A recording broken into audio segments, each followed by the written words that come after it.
pivot over to some college. I want to look at the bracketology.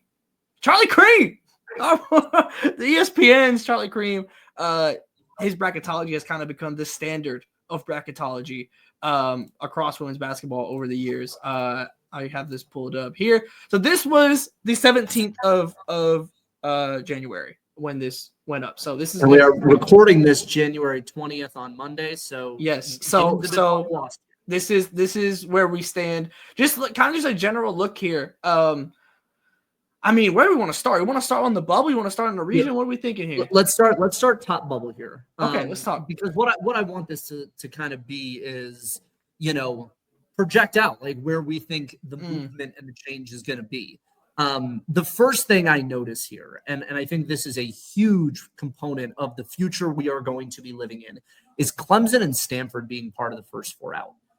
Those are teams that are near 500 at this point in the year and are toward the bottom of the ACC standings. Yeah. But the belief and RPI and net favors power conferences here, where we used to have in a Pac-12 world a team that could sneak in at 20-12 or 20-13. We are going to have arguments be made here going forward for 18 and 15 Power 4 teams. And that's the first real standout, is that being a first four out for Clemson, who I think actually still might be below 500, and Stanford, who is just hanging on, with teams like St. Joe's and George Mason, who are 15-3, 15-2, and an A-10, mind you, that we were beating the drum last year as a league that should have been a multi-bid league. So I think those are the interesting pieces to look at first and foremost. I love the fact that Fairfield is in a next four out. And the reason I say that is because Quinnipiac right now is the automatic quality that would come out of the MAAC. The MAAC, I can't remember the last time there's been even a sniff of a possibility of a two-bid MAAC before. So that's kind of neat. Fairfield also has, some decent-ish, wins on the resume. Arkansas, obviously, has been down in a way that we did not anticipate them. I mean, we didn't think they'd be great, but good God, Mike Neighbors, get your walking papers. Fairfield had a close loss to Oklahoma State, lost to Richmond, who's probably going to be the A-10 champion, and will very likely, depending on what happens with Quinnipiac, either go undefeated or have one loss in conference play. That's a team that should be in. And it's a team that I think, we're going to be sounding the alarm on this a lot more as time goes on. The St. Joe's, a George Mason, a Fairfield, we've had these arguments often in the past, but the argument has been against a team like someone that's currently sitting in the last four in. It's like, is St. Joe's better than Iowa? Is St. Joe's better than Washington? That's a lot more of a toss-up, and like, who would give you a better game than would Clemson give you a better game than St. Joe's? Yeah. I don't think the precedent's a little nerve-wracking here with those two teams in particular. Colorado too. My Buffs, they have, they had one big win against West Virginia. That was a shocker win, but they haven't been phenomenal this season. They've kind of been sitting in that rung that Kansas has been in the Big 12. So I don't love it. I don't love the precedent that they're sitting there hanging with those other three mid-majors that have shown to be pretty good. Columbia as well. We got a 3-team race in the Ivy right now. That's Harvard, who shows as a last four in, Princeton, who I guess in this situation is an AQ, and Columbia, who's a next four out. So the bubble math is, I think, going to be fascinating, and seeing where it is right now is going to be interesting too. The other big question, man, Iowa's lost 5 straight and lost over the weekend. Here they play Iowa. Iowa plays Washington this week in Washington. Tough late night game. Alaska Airlines is a shit floor and a hard place to play. And I don't mean the environment sucks. I mean the floor is literally dangerous. The amount of injuries I've seen covering the Pac-12 on that goddamn floor at Alaska Airlines Arena is ridiculous. Is Iowa going to make it? Dude, it's getting shaky. That Oregon loss, I thought Oregon, like watching that game, I thought that was going to be they break, not the curve, they break the streak that they were on. And then Oregon comes back and wins. And it's like, well, damn. It's been rough losses too, like just tough ones to digest in a lot of these, whether it be missed free throws or whatever the case might be. It's been rough ones that frankly, an Iowa team that I was pretty damn high on, especially early on in the season. Like I liked a lot of what we were seeing. So like I'm this turn in this way, you know, I mean, sometimes it just happens, frankly, you know, in conference play, you know, once you turn that corner and turn the page into conference play. But I mean, a stark downturn in the stocks for Iowa. So I mean, like I assume once this is updated, I mean, this is the last 4 in now, probably not there at this point. I don't know. Yeah, they're the probably 17th, so they're probably first 4 out. You know, when we see this updated. So like Iowa is now working their way back in, and that Washington game becomes so incredibly important for bubble talk between them and Washington. So like again, I mean, as someone who was very high on Iowa early on, I liked a lot of what I've seen.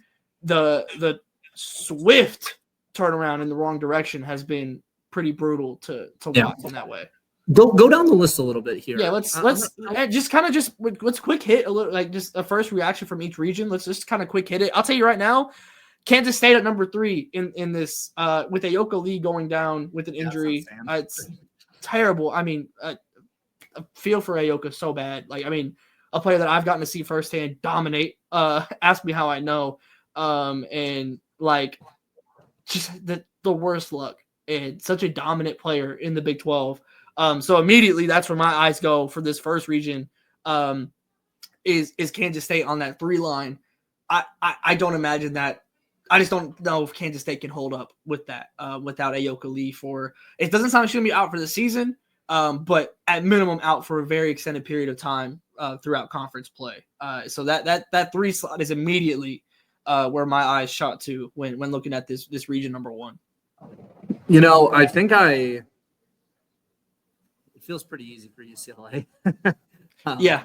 If we're looking, I think Georgia Tech feels like the team that's gonna really fuck someone's day up. If I'm being honest, Tennessee FGCU feels like the 3-point Super Bowl. Oh goodness! I honestly, I want to wish cast that matchup. I'm here for it. To have that because that's going to be like a 100. You know, FGCU will probably lose by 20, but like that could be like a 120 to 100. Oh, I'd be there for it. I'm fully behind that. Yeah. I'm with you. I like that one. Richmond's going to be a tough out. UTSA's kind of had a really weird year where they're under the radar really good, but because they play in the American, which is not a great women's basketball conference, we're kind of like, eh. Yeah. The soapbox I want to stand on is over in Region 2, Birmingham. Okay, let's get to it. Because the 13-4 is a rematch of North Carolina and Norfolk State, which we've seen once this year. Mm-hmm. Being at 13 is good for Norfolk State. They should be an 11 or a 12. I agree. And I know that there are some obstacles that HBCU teams typically have. Mm-hmm. Folks are usually pretty happy to put them in that 15, 16 seed line. But why should UTSA? You know, like this is the failing of the computers and a failing of the analytics here. UTSA is 16-2. Their 2 losses are to Texas A&M and Stanford. They have beaten absolutely nobody of note from non-con to the American, which again, pretty down conferences. Mm-hmm.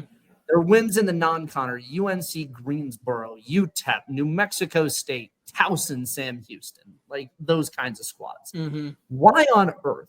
And what is the rationale behind giving that team a 12 seed on the line and putting a team that's beaten not 1 but 2 SEC teams this year?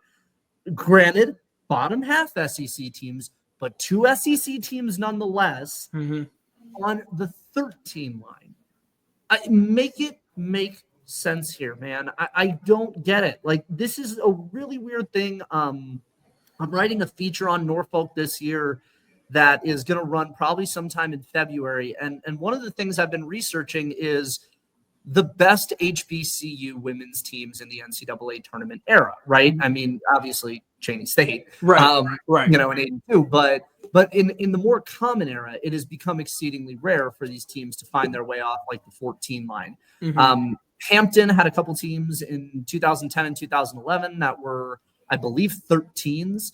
But it's very rare that you see an HBCU get to an 11 or a 12 seed. And it's equally as rare that you see a team beat 2 power conference high major programs. The year that Hampton made it and had that high watermark seed for HBCUs, they had at least one high major win.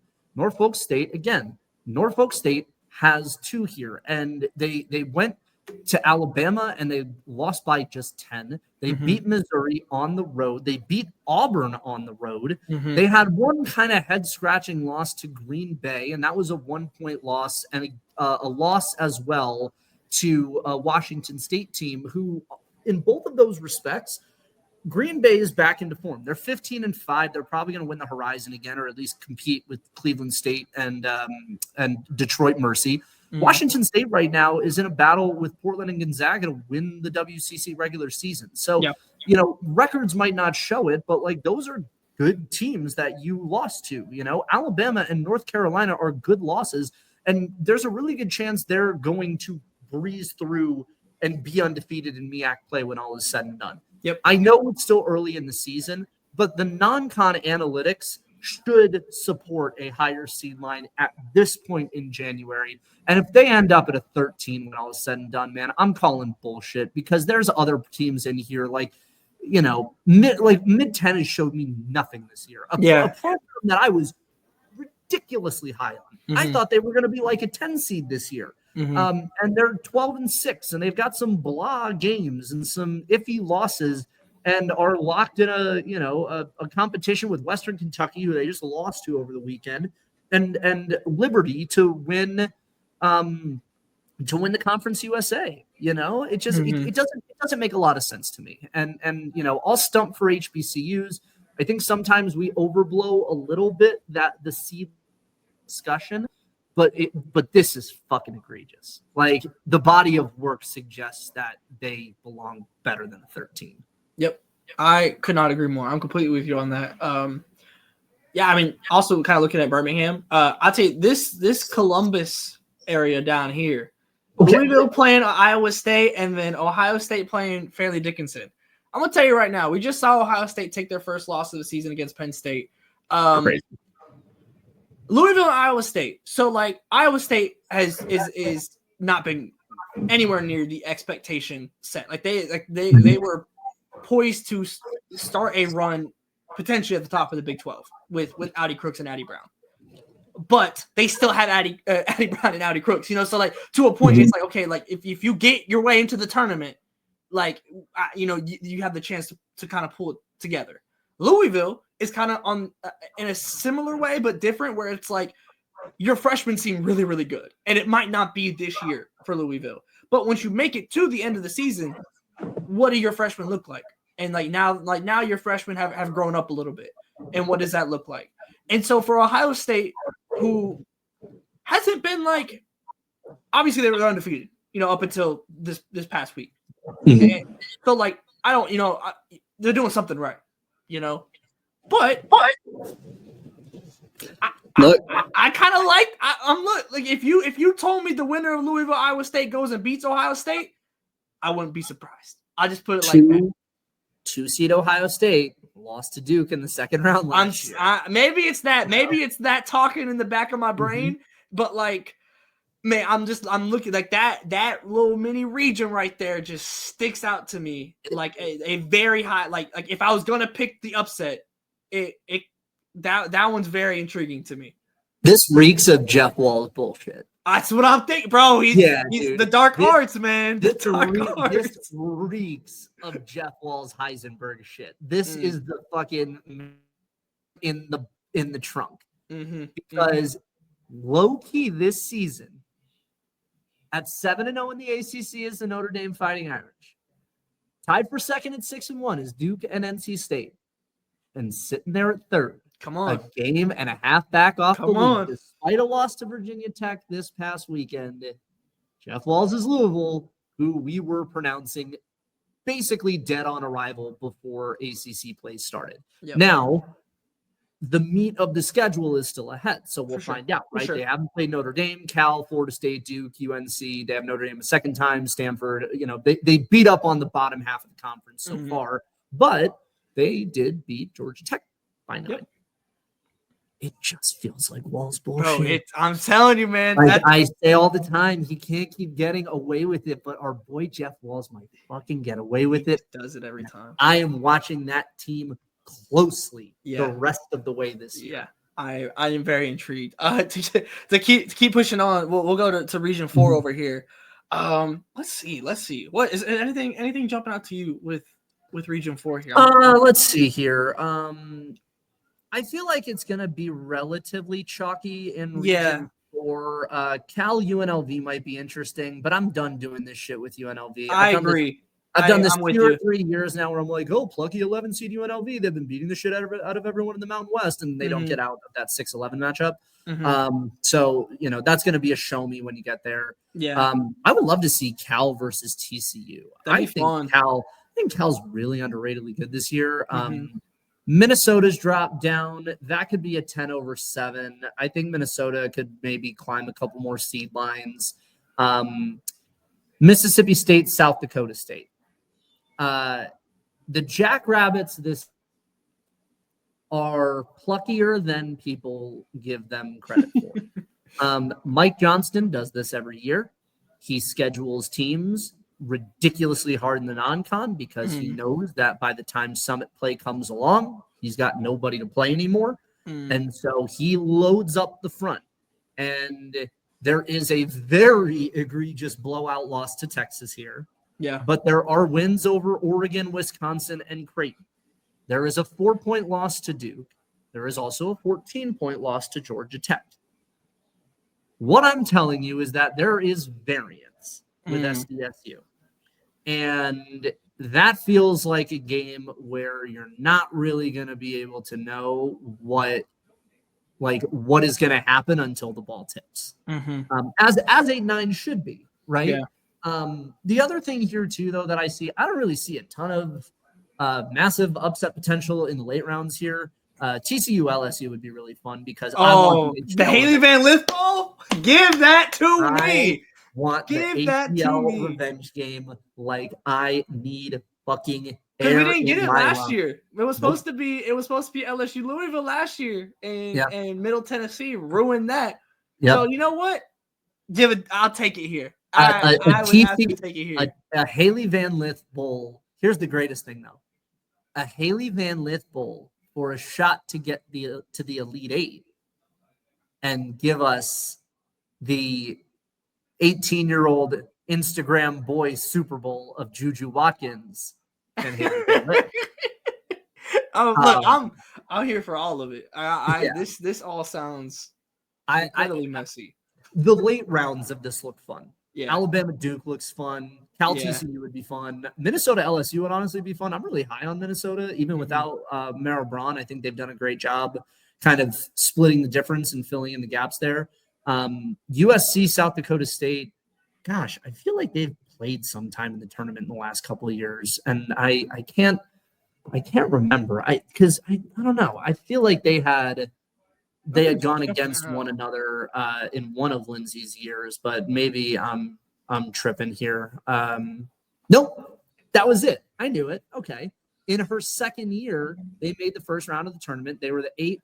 South Dakota State was 9, and SDSU won in overtime, 62-57. Okay, I think I do semi. Yeah, I have like the faintest memory of when you said overtime. It clicked.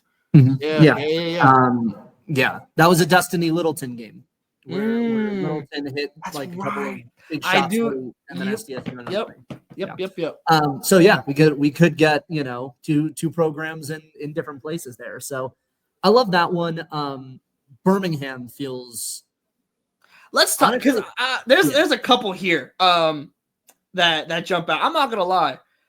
Obviously, so as we're recording this on Monday evening, we've now seen Maryland. You lose Bree McDaniel. Cheyenne Sellers goes out with a knee injury. You get destroyed by Texas. Destroyed. And I don't know. We don't have any further information about what Cheyenne Sellers' injury is. But if that is a long-term injury, it gets wicked real quick, especially in a very, very solid Big Ten. So like that gets wicked very quick. But just looking at this, the 3-6 here, I know you're high on Utah. I know you're a Utah. You're going up. I'm a Gianna you. truther. Yeah, you are. So like that immediately jumps to my mind. Oklahoma State Oregon would be very fun. That's a very very fun matchup. I don't think either of them beat UConn, but both I think would be a very fun game. And then Michigan State Oklahoma. I could see Look, dog, you got to worry about getting past my homie Bart Brooks in Belmont first. Yeah. Tootie look, Jones. I've seen Norman be a hosting site and it go poorly. I'll just put it like that. Bro, Tootie and the Blowfish. I'm telling you, those don't doubt those Belmont Bruins. James Madison is an interesting, plucky team here. The Sun Belt low-key is a really fun conference race to watch. Old Dominion is back, inexplicably with Delisha Milton-Jones, who's kind of taken a multi-year rebuild there and made it work. Vanderbilt, Indiana would be fun as shit. Man, that'd be very. I was just thinking. I was like, "What Vandy Notre Dame? What does that look like?" Because and that would set up. And the reason I want to see Vanderbilt in a seed line that I would be comfortable with, is because I want to see Michaela Blake's against a top end guard in March. Camille Pierre obviously is a national title, or national player of the year contender. But Blake's, man, I mean, we haven't talked a lot about the freshman guards this year. Joyce Edwards at South Carolina, Sarah Strong at UConn has taken a lot of the energy as the player of the year or freshman of the year contenders. But boy, man, Jelani Cambridge at Ohio State, Naomi McMiller when she does whatever's going on. Yeah, right. Going on all right. Kennedy Smith at USC, even For sure. a different kind of player, not a full-fledged starter the way that those ones are, but a huge component of USC's success of staying on the 1 seed line. I'm big on that Vanderbilt team, so I want them in good tournament games. I also want them getting an opportunity to see like an Olivia Miles or a Hannah Hidalgo. Yeah. Utah. Been high on Utah, a little bit lower in the long term until Kennedy Queen comes back from that high ankle sprain. They don't have that 3, man. They don't. Maddie Wilkie does a good job as a 3-point shooter, but I really feel like you need another veteran specialist that can play defense and knows the offense as well as McQueen does. Player with good poise. They miss her in these tight games like that Baylor game that they lost this past week. And Gianna Neepkins, she's doing too much. I think that's kind of been the big thing watching her. She does a little bit too much when she feels like she's got to take the lead, and that leads to some less than desirable outcomes. And that 6'11", if it holds, is intriguing because Princeton never fucking makes mistakes. No. They are Carla Berube coaches that team just like the Princeton of old, and they don't make mistakes. They are a unique offense. Even with Madison St. Rose out with injury, you still have enough talent on that roster to be able to spook a team like Utah, who is prone to bad shooting nights. Maryland, Southeast Louisiana, that Maryland, like we said, they're going to be off that line. They'll probably go down to a 4. Oklahoma might actually drop on the line to a 5 too. That's an interesting one. Who jumps up into the 3 line there, whether it's Duke or someone from the top ends, is going to be really noteworthy. The big thing, and this is what we wrote about, man, I can't remember a time the field was this open. I really don't know who's going to win this year, and I don't really have a good title, component. Like last year, it's all Caitlin Clark and the inevitability of South Carolina because they're beating everybody by 40. So it's like, okay, we're going to see them there, right? In 2023, we get the South Carolina Revenge Tour where it's sort of, or I'm sorry, 2022. 2023, we get LSU, which is a little bit more of a magic run. But the thing with LSU is that in that season, we didn't really have a ton outside of South Carolina that we were like, well, somebody can compete and beat South Carolina in this. Like Iowa and Caitlin Clark were really just starting to hit that swing up. Yeah. They, I think, surprised people with the win in the Final Four that year over South Carolina. Yeah. LSU kind of just fucked around and found a way the entire run. That's like, whether it's Utah or Miami, like they kind of fucked around, and when they got to the Final Four, they turned the Jets on and just beat the shit out of everybody. But UConn that year, like I wasn't sold on UConn as a title contender, right? 2022, it feels preordained because South Carolina is, on the revenge tour after the loss to Stanford. 2021 felt somewhat open, but I kind of throw that year out because it was COVID. 2020, we didn't get the title we wanted, but everything that was set up that year was Oregon, South Carolina, even with a Baylor team that, was 30-something and one when the pandemic happened. All of the discussion was like South Carolina and Oregon going to be in the national championship. Right. So it really hasn't been since like 2019 when we had Notre Dame and we had a Warren Cox and Kalani Brown Baylor and a Sabrina Ionescu Oregon team, a Nafisa Collier UConn squad, a Mississippi State team that we thought had all the juice to win a national title that year before they ran up on the Ducks in Portland at the Elite Eight. And that's the last time the field felt really this open because I can't comfortably say, oh, it's prohibitively South Carolina. It's prohibitively USC. It's prohibitively UCLA. Do I think UCLA is going to win this thing? Yes. Am I confident in that? Absolutely the fuck not.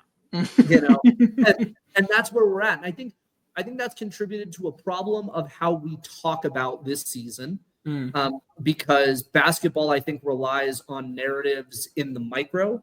Whereas something like the NFL or football in general, like it's so big that you can do like the macro talk. You can talk about multiple teams and multiple things at once, and it's okay. But I think basketball media coverage is very centered on an individual program or an individual player. And absent a head and shoulders figure or team, it feels like we're kind of just like, oh, man, we'll see who pops up in the crop. And I don't think that's the right way to talk about the season going forward. I think this next month and a half, 2 months, really, the tailoring of the conversation really has to be a celebration in the fact that this is as open a field as we have had in a long time in women's basketball. And even that 2019 was a bit of an aberration because it came off of multiple years of UConn dominance. And, that year Mississippi State did upset UConn in 2018. That was a seminal watershed moment. Because it ended that period of dominance. And so we need to pivot the coverage away from, can we talk about Hannah Hidalgo enough, or can we talk about, Mylasia Fulwiley enough? Can we talk about Juju Watkins enough to who's going to be great? Who's going to be great? Who's going to do the thing? People are chasing Dawn Staley. Who's the next person that wants to be great? Who's the next player that wants to be great? There's a lot of shit you can sell in there. And I hope that that's kind of how we push a lot of this, because these conference races, while I'm not super huge on the consolidation of the conferences, these conference races are a long ass time across the entire Power Four and most of the mid majors. So, I mean, have that wide open field. I mean, what can you think about the last time it's been this open? Because that's my perspective of what I thought the narratives were. But like for I'm with you. I mean, honestly, like for me, like I mean, as long as because I grew up knowing UConn. Yeah, that's all I knew, frankly. Like as as I really like truly like kind of like started expanding in the game like on my own, all I knew was UConn. So like really honestly, like when you talk about kind of the watershed moment, like that was a big moment for me in women's basketball, like from an individual perspective of as a watcher, as I grew up within it, like that was massive for me. Because even growing up, UConn was beating Oklahoma in the Final Four with Courtney Barris. So like even then, I still knew UConn. As a kid, seeing UConn beat my team.